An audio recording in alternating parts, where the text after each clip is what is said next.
So good morning, good afternoon, or good evening, depending where you are. Welcome to another TS4 webinar. And today I'm very pleased to introduce our two own speakers, Dr. Aim Simpeng and Dr. Sawani T. Alexander. So welcome to the webinar. Dr. Aim Simpeng is a senior lecturer in comparative politics at the Department of Government and International Relations at the University of Sydney. And Dr. Sawani T. Alexander is an assistant professor of sociolinguistics at Ubon Ratchathani University in Thailand. So we will follow the regular format as we normally do. We will have about 20 minutes for the presentation, and it will be followed by a Q&A session. So please keep your questions to the end. Use the Q&A function or Q&A button at the bottom of your screen to fill the questions, so we can take the questions after the presentation. But now over to Sawani and Aim to start your presentation. So please take it away. I just want to provide a brief introduction to this project. I see that Air and Moy, who are from the Westminster Foundation for Democracy, are also here. It's because of the WFD that we're able to do this project, and Petra has been an integral part of the project as well. This project was research led by me and Professor Amalinda Savirani from the University of Gajah Mada, and we basically are looking to better understand if women political leaders, which we look at both politicians and women leaders of organizations in civil society that are embarking on bringing about political change. So we're looking at both grassroots leaders and politicians, whether or not they're still facing the same kind of barriers they did before social media became a big thing. So I think we're trying to see if the existing understanding of gender inequalities and gaps in leadership that we understand pre-social media are still applying to today. And we look specifically at the case of Thailand, Malaysia, and Indonesia as really core key countries. So we focus on. So today, Jan Sawani is going to focus on the Thailand portion of the case, which she led in field research. So I'll pass it on to Ajahn Sawani, and then maybe I'll wrap it up at the end, where we're looking sort of broadly and regional and how our findings have contributed to better understanding of women's political leadership in Southeast Asia. Thank you, Ajahn Aim. Thank you for the background of this study. And I want to go over very quickly, as a lot of people in the audience are probably very familiar with Thailand already. So looking at some numbers very quickly. So last year in parliamentary politics, we have 26 women in the Senate and 73 women in the House of Representatives, still a smaller portion together. And this year we have a general election in 2013. Of course, we have women MPs. It went up from 2019 from 16.20 to 19.88. So the number kind of seems better, more desirable, but it's just a small jump. Nonetheless, it's increasing.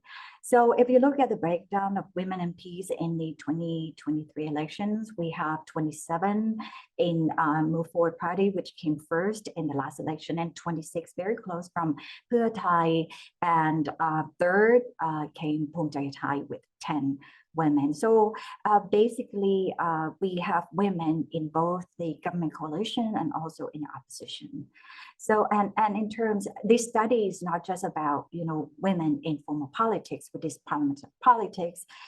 We also looked at women in informal politics as well. And, people who are familiar with Thailand, especially its politics, probably realize that women have always been a very important part in any movement, social or political.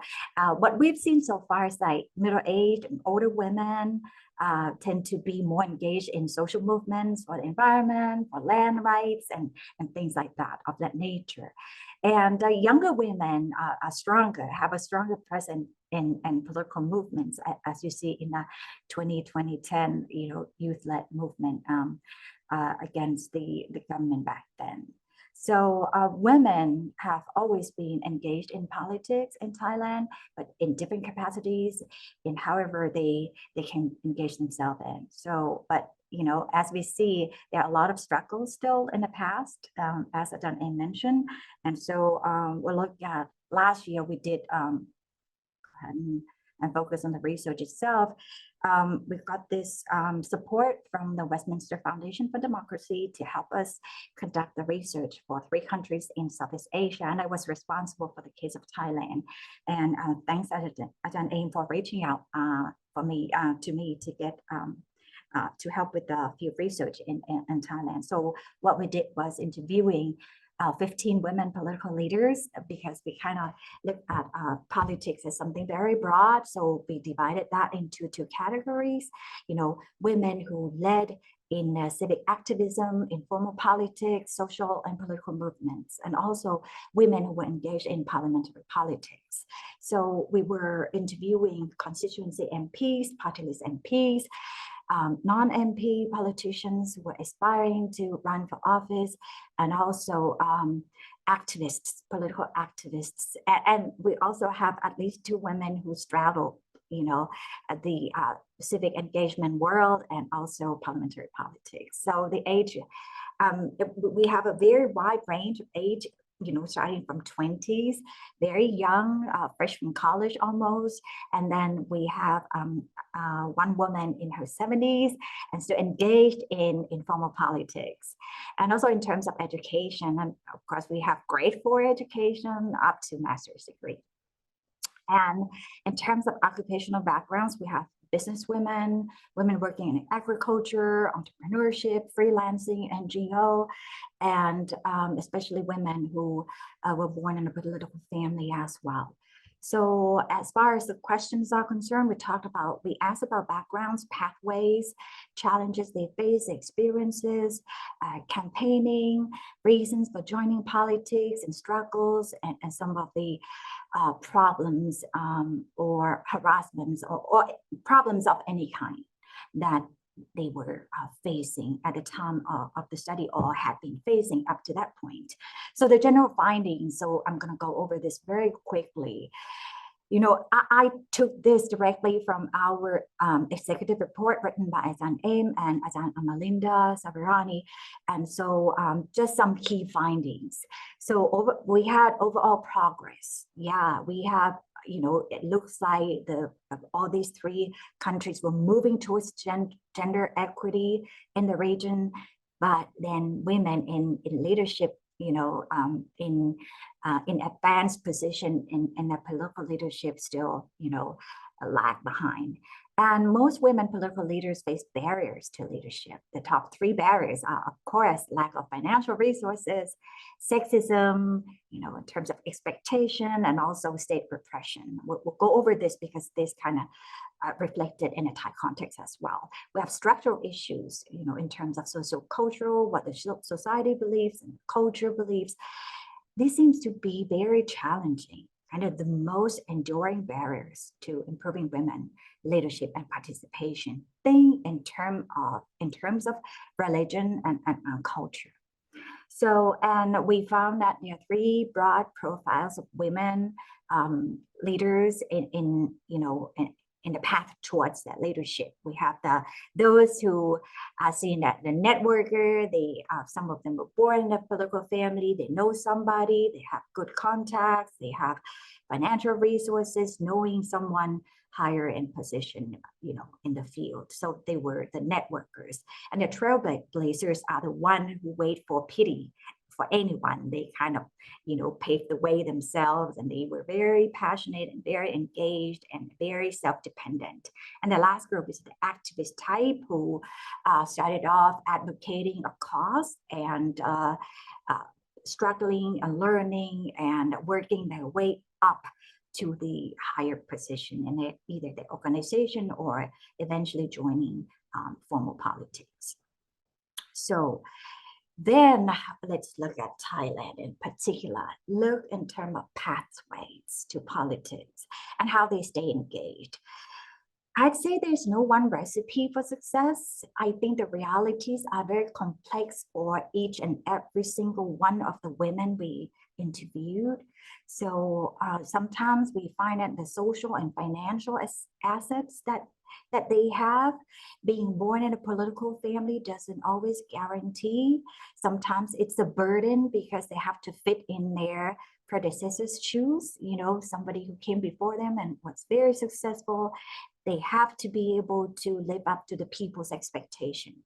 So having all these assets do not always guarantee success in entering politics or being elected in the case of parliamentary politicians. And I find that because we have women in MPs in constituency runs and also in party list runs, we found that, you know, the constituency run people seem to be burdened with a lot of physical work, going out to different districts, you know, helping out, being engaged in social functions and stuff. It seems, I don't want to say that it is more demanding, the job, but it seems like they have all these extra commitments that they have to do in visiting their constituencies, both in terms of campaigning, pre-election, and also after election in order to maintain their support from the voters. And we also found that conservative parties do have a place for women.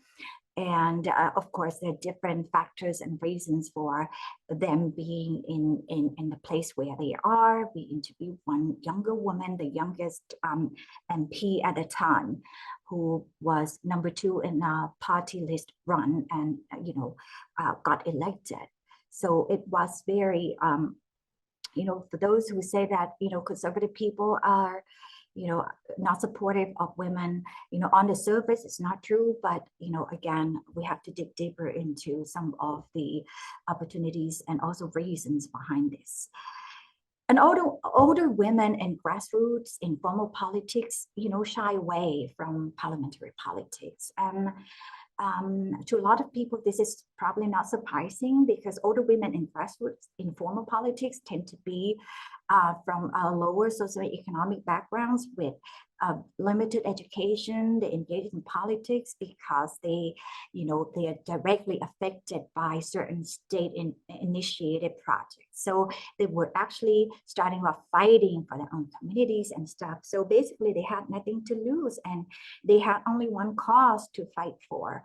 So and also, you know, when it comes to national politics, it's something beyond their interest, or maybe they are interested in that, but they don't have the resources. And a lot of times, this is what I gleaned out of the interviews. They have no faith in Thai politics, you know, a larger, broader ideological expectations kind of thing. And they have no self-confidence because of the lack of education and the older age, you know, after fighting for 30, 40 years. And they don't want to engage themselves in, you know, politics in Thailand, you know, which seems to be perceived as pretty dirty to a lot of people. So they shy away from that and focus on that cause and try to do the best that they can in order to push that cause. And being a woman can be an advantage in street politics. You know, several people telling the stories of being on the forefront of any protest because they are women. They have, like, you know, less risk of being, you know, physically attacked, but that may not be true in recent cases. So, but this is from the experiences of our informants. So in terms of women issues and welfare, we interviewed, you know, these women leaders in parliament, and they are divided. Gender issues are non-issue for some, a non-issue for some leaders. I was kind of surprised to hear that, you know, some women were opposed, you know, they were against gender quota. And this is kind of, these came from both a pretty conservative leaning party and also pretty progressive party. So and some women were for gender quota. Some women campaigned for a better life for women in general, and many others were like, we don't want to focus on women issues because we want to be fair to everyone. We work for everybody, all genders. So we shouldn't focus on just women. And some of the reasons for being against gender quota, back to the gender quota thing a little bit, they said that, having a gender quota or gender affirmative action and initiatives kind of thing undermine the power of women. We can compete. We're good enough for the position. We don't need any help, any advantage. So that's also interesting. So some of them did campaign for women issues, use women issues as a platform. Some of them just did not want to focus on that. And so that's it. Sorry. In terms of something, this is very important, challenges and barriers. And of course, single path success. It seems like all these women have to work very hard, whether or not they were engaged in parliamentary politics. But it seems like life is a challenge for them. And of course, also cultural barriers, gender roles and expectations. And a woman from a deep South who became a party list MP after years of struggling to become, running to become a constituent MP, but she had to fight, against, the beliefs that women is not a job of women. So yeah, that played a very important role in whether or not you would get elected. So state repression and surveillance on pro-democracy women leaders, and this is across the board, whether you are a parliamentary politician or you just an activist, people advocating for informal politics. And of course, sexual harassment, especially with younger and single women who are more exposed in media. So they have a greater chance of being harassed online and offline. And it's not just a sexual harassment, it's a physical harassment, verbally and attempted, physically.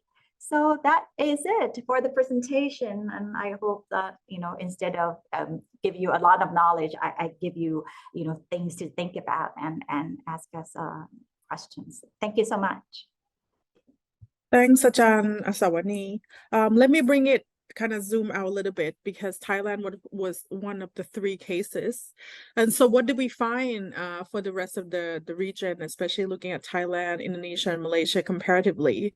So we started with 2 questions: what kind of barriers exist for women political leaders, and whether or not social media had any impact in terms of either reducing or widening the gaps in gender equity for women political leadership. And I think we're looking at this issue as if, and Ajahn Sawani mentioned this, like as if not everyone wanted women political leaders to have a fair go at becoming leaders, right? And it's important to hear from these women leaders themselves that, in fact, not all of them, as Ajahn Sawani mentioned, want to champion things that work, like gender quotas, to help more women becoming politicians in particular. And that's why it was so important to include a country like Indonesia, where gender quota is actually they're institutionalized and mandatory, not voluntary, like the case of Thailand and Malaysia. And you see the impact of that quite evidently, as the country has a quite high number of women politicians. But in our study, we also look at, what other countries in the region have high numbers of women politicians in parliament, and whether or not the quotas are there. And we do find that there are countries, actually non-democratic countries like Vietnam, and that has a very high, and Singapore have very high number of women politicians in power. And so women quotas seem to generally have a positive impact in the number of women in parliament, but there are other issues as well, as this political culture or political system that sets up women to become political leaders in a way that are systematic and institutionalized.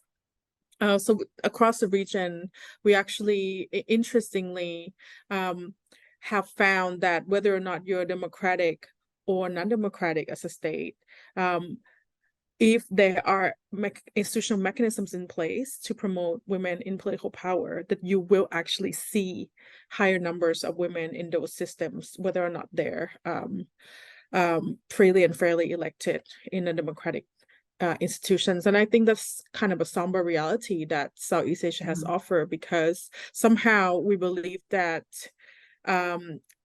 women political leaders have better chances in democratic system, and probably they do, and we think that they do, but it's not the case that you're not fully democratic, that you cannot have more women in political leadership. And that's important, because you can engineer an institution such as putting in quotas or a particular type of recruitment policy to get more women into the legislature without increasing democracy, because you can engineer that.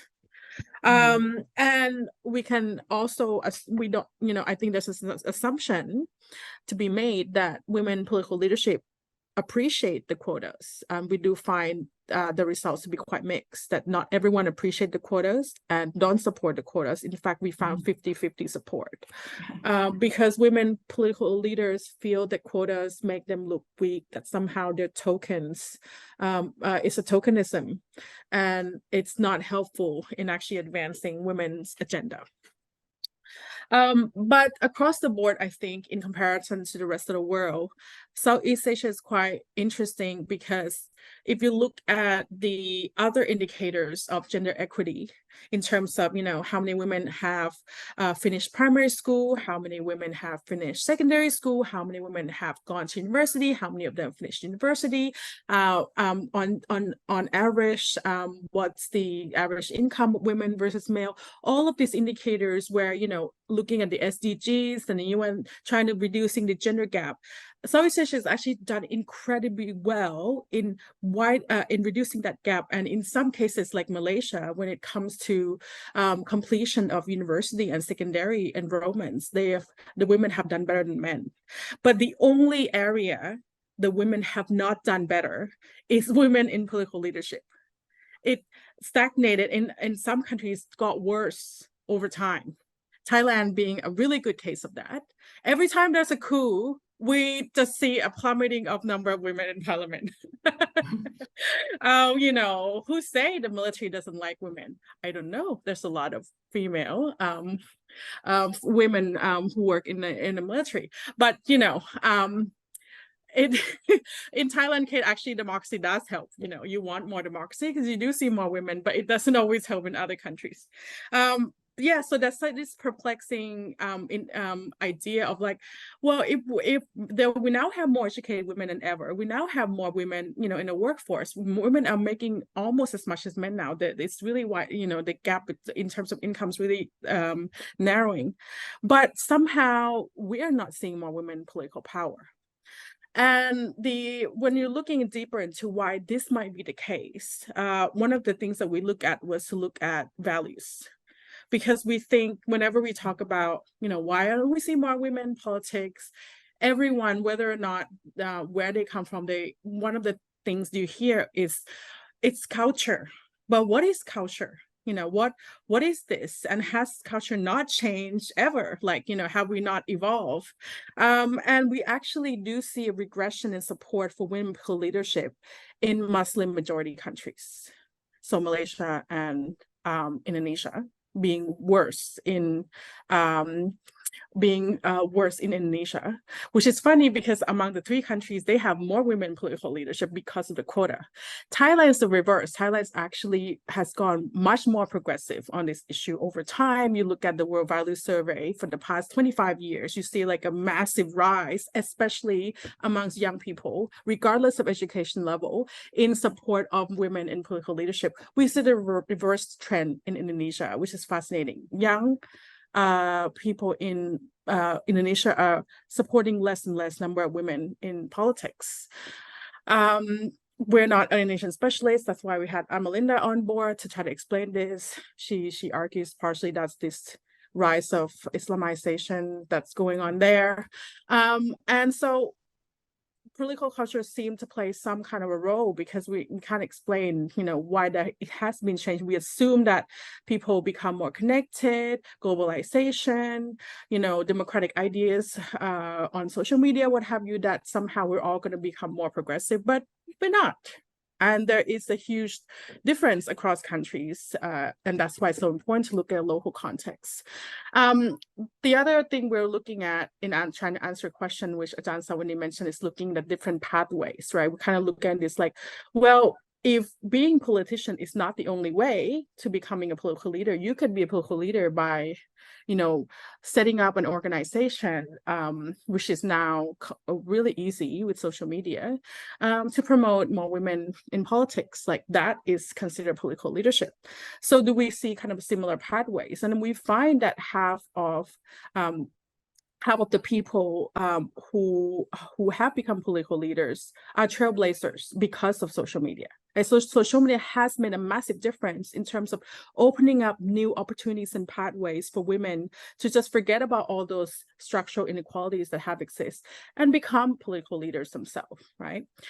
So it goes back to the last thing that we want to look at, which is the role of social media and whether or not it has helped or hurt women's ability to become political leaders. And we find the evidence to be both mixed. On the one hand, it has completely removed all kinds of costs and mechanisms in which you become political leaders. Either you one day decide to go on TikTok and become, start talking about women's rights and build yourself up as an influencer online and found an organization all within 24 hours on the same platform, and you can totally do that.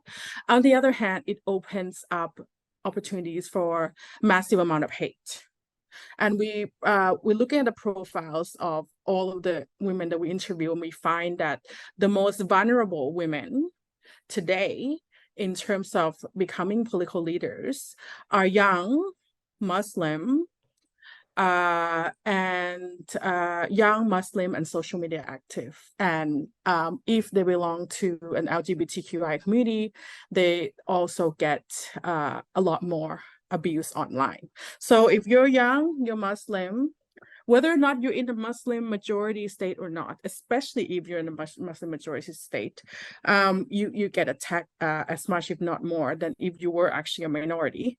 And if you're gay, and you really need to be online a lot, which all young people are, especially if they're entrepreneurs, if they are trailblazers, they want to overcome all the barriers by, basically setting things up themselves, then they're the most vulnerable to violence online. And so in summary, we find that in Southeast Asia, that we have seen women finding new ways, especially leveraging social media, to become political leaders in their own way. We also seen that having gender quotas does help in terms of increasing number of women in politics. We also find that more and more women are taking the trailblazer route. So they just decide to do things themselves, become entrepreneurs. That's their main pathway of becoming political leaders. And we also find that online violence against women is a really big problem, especially if you're social media active. So those are the findings from our study that has been supported by the Westminster Foundation on Democracy, and we're now open for questioning. Well, thank you very much for this amazing talk. You know that I'm a huge fan of this work and this research, because I think the results that you presented both in Thailand and Indonesia, Malaysia, more broadly for ASEAN, are fascinating. I'm going to share a link. Hopefully all the participants will be able to see that. So this is the link to the page where you can download the full report from. So if you're interested to find out more, please do give it a read. It is a fascinating study with lots of very, very interesting insights. So let me open for the Q&A session. We already have 2 questions, so I'm not going to abuse my chair position this time around. Maybe we'll get to that point later in the Q&A.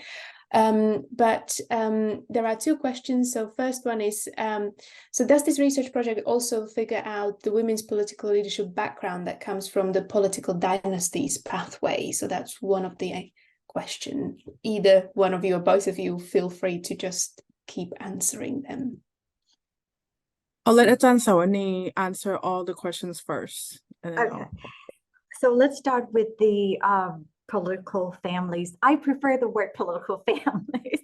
For some reason, I have some aversion against the word political dynasties because we, given our context. Anyway, so yes, we did not deliberately try to interview anybody with a family political background, But we were able to find at least three. All of them were MPs, two from the north, one from the north, one from the northeast, and one from the south, and two were constituency MPs. And I'd say whether they benefited from having somebody in the family who was engaged in politics and was successful in politics, I think to some degree, all of them said the same thing. They were inspired by either their father, one of them had her father as an MP, but the mother played a very strong supporting role for her father. So I think, they were born in a family, they saw the legacy, they saw what the parents did for the people. So I think, it's not surprising that they say that those, the parents or the uncles were just the big inspiration. And in one case, it was the grandfather, So, but whether they benefited from that, I think, for these women, it didn't seem to be the case because they were talking more about how they learn about politics and going out, helping people, working with local people, dealing with the problems that the people in the constituency had. So basically it was their learning arena, it was their school. And in one case, despite the fact that the grandfather was very influential in the past, because of other social cultural barriers, she was not able to win any elections despite running for so many times. So, she thought it was because she was a woman. So she decided to switch to party list run, and she got elected. So I thought it's complex, as I said. Yeah, coming from this family, you have a base, a support base to begin with. It doesn't mean that you would get a free ride. It doesn't mean that it would be easy. It's just that, yes, it is an advantage. But would things work your way to be successful? No guarantee. They still had to work very, very hard. Okay, and the second question, very interesting, why, we do have laws protecting everybody, not just women, when it comes to harassment and stuff. But I think, it goes back to what Ajahn Aim said, our culture. Our Thai culture is very oral culture. We like to do wordplay, we're very casual, we say things that seem to be hurtful on the surface. And sometimes there's a kind of the line between what is real and what is, a joke, and things are kind of blur. And so people don't seem to take verbal abuse or even, certain physical abuse. Think of corporal punishment for children, in the past, it was not a big deal. So I think it's in our culture, and some people are just hard to adapt to the changing world, that we need to respect people. We don't say things that hurt people's feelings and stuff. We don't threaten people, even though you just say so, just to vent your frustrations. So I think that, it's things are changing, but still there are a lot of people who apologize in the end, saying that, oh, we don't know, it's an offense. We hear this excuse very often. Okay, Ajahn Aim, back to you. We try to figure out what's the profile of women political leaders who face the least issue, the least problem becoming politicians. And in Thailand, the problem is we don't have that many cases, but in Thailand and across the board, basically the women that face no issues are women who do come from political families, but who are running as a party list. Because the huge difference between party list MP and constituency is way more work with constituency, right? But also safety issue. They're campaigning late at night all the time, and this is a big issue in places like Indonesia and Malaysia, especially for Muslim candidates, where you're not looking upon favorably because they get comments like, where's your husband? Why are you out by yourself? Were you with another man who's not your husband late at night campaigning? It's not appropriate. There's all these other things on top of that. It's not much of an issue there for Thailand, but worse in the other two countries. So if you're running as a party list in the Thai case, so this is where the electoral system does play a role, right? Then you're not campaigning like that. So the biggest barrier for you is to get on the party list high enough. On the list. So we do find that candidates who are in much more open and pro-women parties, progressive basically, have less barriers than if you're in more traditional patronage type of parties where it's like about who you know. So are you a daughter or of somebody, what have you? But normally political families, their biggest assets are their networks. So they normally get run as constituency candidates, not as party lists, because what is it for? Like, because you need the networks, because you're there because your father or uncle were there before you and the network's already established. So you just kind of come into this role. So that's when Ajahn Samni was talking about that it's not that easy, because networks can change. Social media plays a massive role in disrupting a lot of that networks that have worked before in the father's generation, now passed on to the daughter. It's a different story. Gonna still work really hard. It's 24/7. You're like a public servant that's sending you a message about, I don't know, garbage not being picked up, whatever it is, right? It's a lot of work. Party list MPs don't have to do much of that.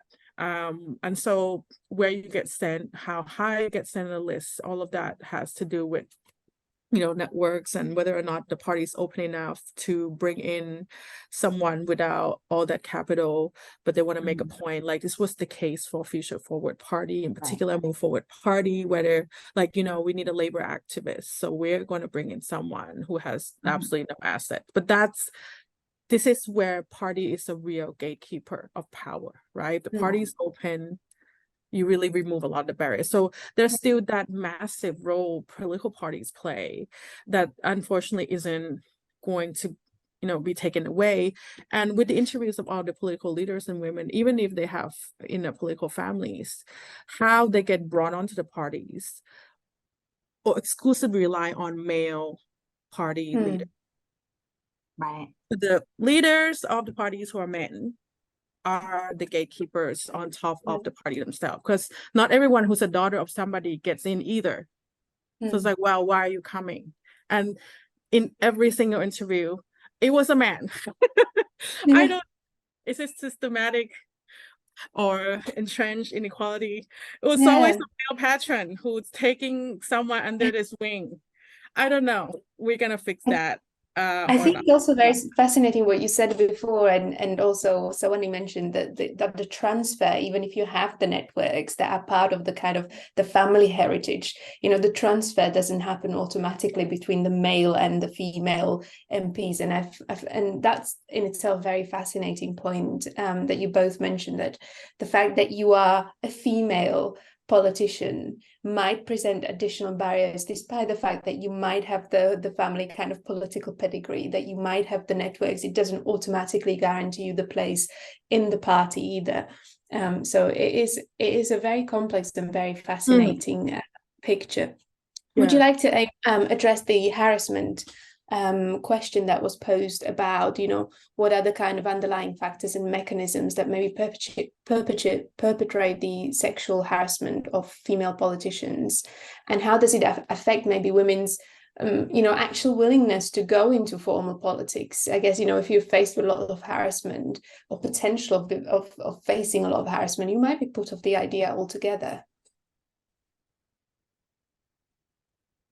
Ajahn Sawani can talk because Thailand has the worst case of harassment. Let me see, what was the question again? There was a question about what are the underlying factors that maybe are behind this harassment of female leaders, and is it actually affecting women's willingness to run or put themselves forward in this political, whether it's formal or informal politics, because we know that the harassment happens in both formal and informal spaces. I'd say, this is based on the findings alone, not the general, impression of Thai politics. I see the personal experiences that these women politicians had was like, those harassments came either from men or fellow women who did not like that politics, it did not like their ideas and the way they expressed their ideologies, political ideologies in public. It had nothing to do with their personal stuff, but sometimes, they used like personal attacks, like gossip and stuff, but I think the underlying, I think I mentioned it a little bit, people, sometimes they don't even know that they harass other people. You see what I mean?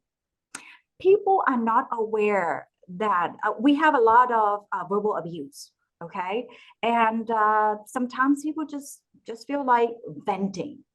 They don't realize, and it has to do with the culture as well. As I mentioned, we're very casual. And so they think they can say this, they think they can use these terms and stuff until somebody say, hey, that is wrong, that is against the law. But, in cases where they seem to be like crossing the line, like a threat of rape, for example, like I'm going to follow you, that was to the point that politician had to report to the police. And it turns out that he was local too. He was not an anonymous person and stuff. I honestly, I don't know what is the underlying reason for this, but I think, the society is full of sick people mentally, like sometimes it is, and the internet, for example, which is the kind of virtual space, very easily accessible to anyone, and people just assume that you can do anything. It's all about assumptions, and people are not aware. One thing, people are not aware that they're harassing other people. They think it's okay to say this. And then people think that, this can be a joke, or I don't like you, I just say so, I don't mean to hurt you. And that's what, happened in a case where that woman reported to the police. He didn't mean to harm her or anything, but he got a warning. And it was some kind of restraining order against him. So it goes back to the culture and probably the fact that, at the time of the study, it was the Thai politics was pretty bad, and it still is pretty bad. And in terms of, atmosphere, I think people are so deeply depressed. People have been under a lot of stress since the coup. And so they, instead of taking it, physically somewhere, they go to the internet and use it as a way of venting, right or wrong. So it is a great question, but I don't think I have a kind of a good answer for it. I have a suspicion, maybe it's not strong enough. Sam, you want to add anything? Sure, and I'll try to catch a few of the questions raised as well. Okay, so social media just supercharged harassment, right? Because people feel that it gives people this false sense of anonymity, that they can be mean and abusive online without any repercussion. I think on top of that, Thailand was the worst case of violence against women because of systematic state violence, physical state violence against women political leaders already. So highest number of women in jail, detention, having experienced sexual abuse at the hands of the state as political leaders. So these three issues were quite unique for Thailand. But all the other ones, like hate speech being the most frequent form of online abuse against women, that's across the country. But I did say Muslim women who are young and social media active got the most hate. And much of the hate has to do with religious conservatism, especially in Indonesia. So most of it was about looking Muslim enough, commenting about wearing hijab properly, or why the collar of the dress isn't covering their neck all, I don't know, like a lot of those. From other Muslims. So Malaysia was interesting because we were expecting the ethnic and religious minority political leaders to get more hate than the Malay Muslim, but it was the reverse. The Malay Muslim political leaders were getting more hate than the other minority groups about their parents, and especially if they're on TikTok as activists, that, you know, you're a Muslim woman, shouldn't do this. This is not how a proper Muslim woman behave. So there's a lot of that coming from Muslim majority states that we didn't see in Thailand, because we have Muslim as Muslim as well, they're minority, and we did include quite a few cases of Muslim Thai Muslim political leaders. So I'm not an expert of the two countries, but from what I know from my colleague Amalinda, this is an indication that the past 2 decades of Islamization is actually taking root, especially amongst young people.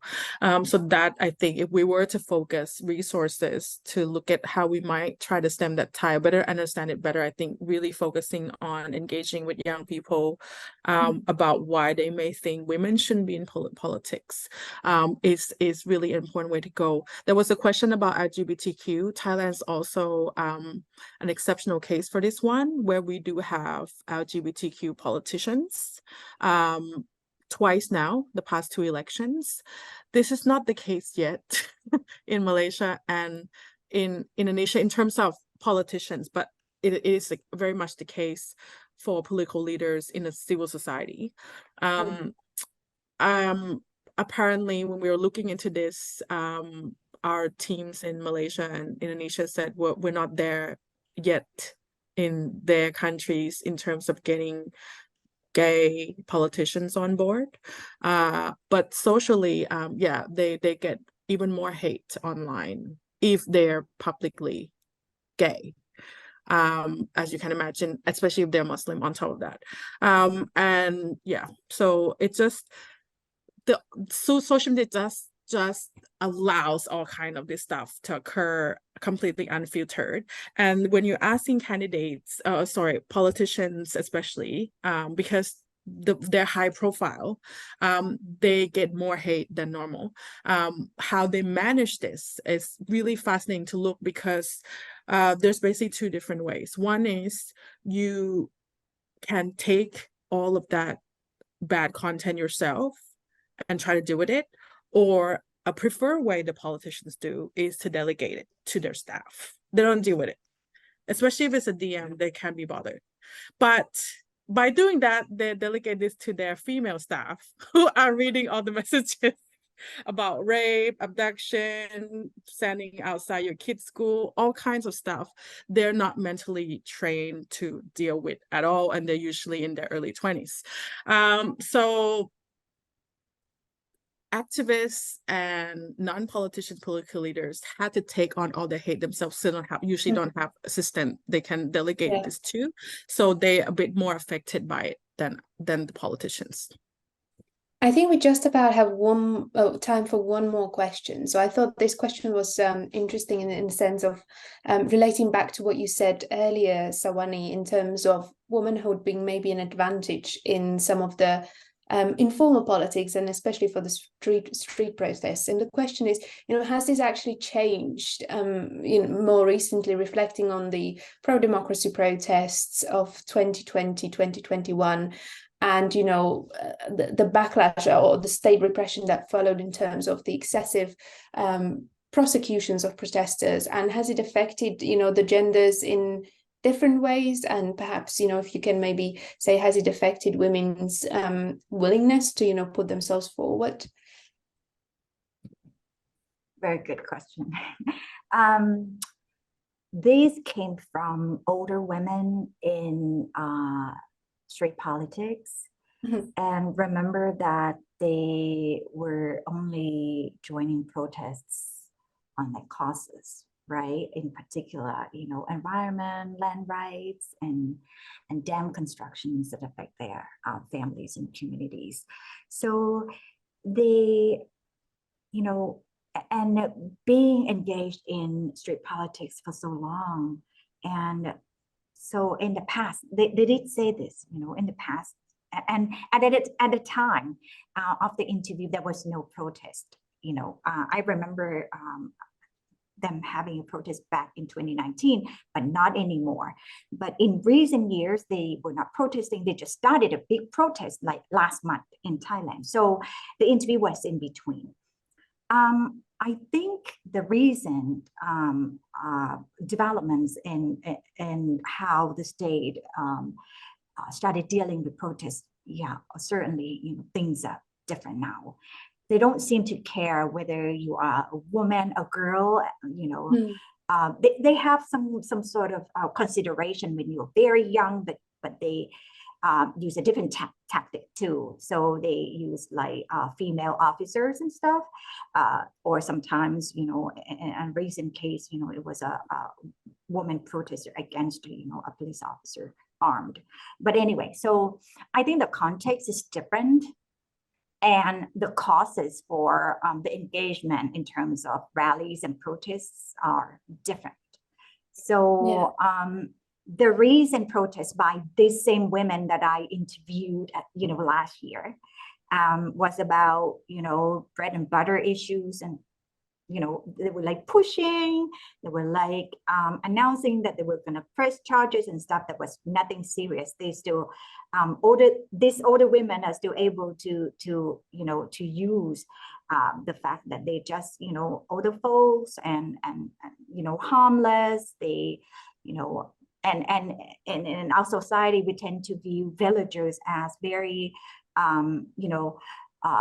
understanding of situations. They have to be pushed to the point that they can't really put up with the situation anymore. And that is when they start to take it to the streets. So I think there's a level of, there's a different mindset from the authorities about who are protesting and for what reasons. Yeah. But back in recent years, younger people are protesting against something that the establishment is not very happy, to hear or to see, to witness. And that's why they use a kind of pretty tough measures, and sometimes to the point that they cross the lines. So to them, to the authorities, if you cross the lines, it doesn't matter if you're men or women. We are gonna, we're not gonna beat you up in terms of the laws used or whatever harsh measures. And yes, it's successful to some degree because a lot of people just gave up. Young men and women, they just stopped after 11 or 10 charges against them. Yeah. So, but yeah, there are still people who who vow to fight, and so it's a yes and no answer. Could I get to the last question? And I think that brings out nicely about issues relating to other factors, structural factors of inequalities, because we're looking at, if you're just looking at, whether women political leaders today, what's their highest level of education, right? You would see that overwhelmingly, they at least have a bachelor's degree, overwhelmingly. And in fact, almost more than 50% now have higher than bachelor's degree. That doesn't tell you the story of inequalities very well, because we have now it's just higher number of people in general have bachelor's degrees, right? Doesn't tell you how hard it is for them to get there. And so we ask questions about how they were raised, whether or not they felt that they're financially comfortable growing up, and whether or not they had caring responsibilities. All of those factors seem to be barriers for women to do anything, right? Whether have to care for young children, or have parents, or elder parents, or other siblings have to take care of. All of those factors matter, and whether or not they felt, and this is their own perception, right? Because they're looking at education and how much money they make, may not tell you the actual story of how hard it has been.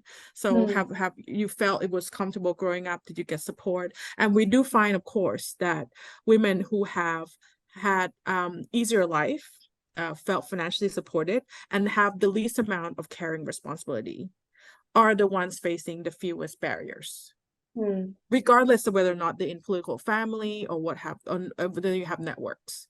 So still, those structural inequalities matter, right? Looking at education attainment alone now is not enough to understand this. You have to really talk and ask how they got there, because we do find that even activists, very humble financial background, single mothers, whatever the story, because they want to be political leaders and they understand that in Southeast Asia, people respect you more if you're highly educated.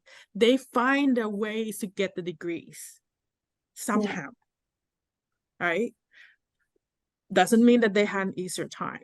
And I think that's important to note. So yeah, we do find that women political leaders from political families with very minimal caring responsibility, comfortable financial situation growing up, all those things, of course, face fewer barriers than the ones that have everything else stacked against them. So those structural inequalities do matter. We do find that social media reduce some of that by reducing the cost of entry.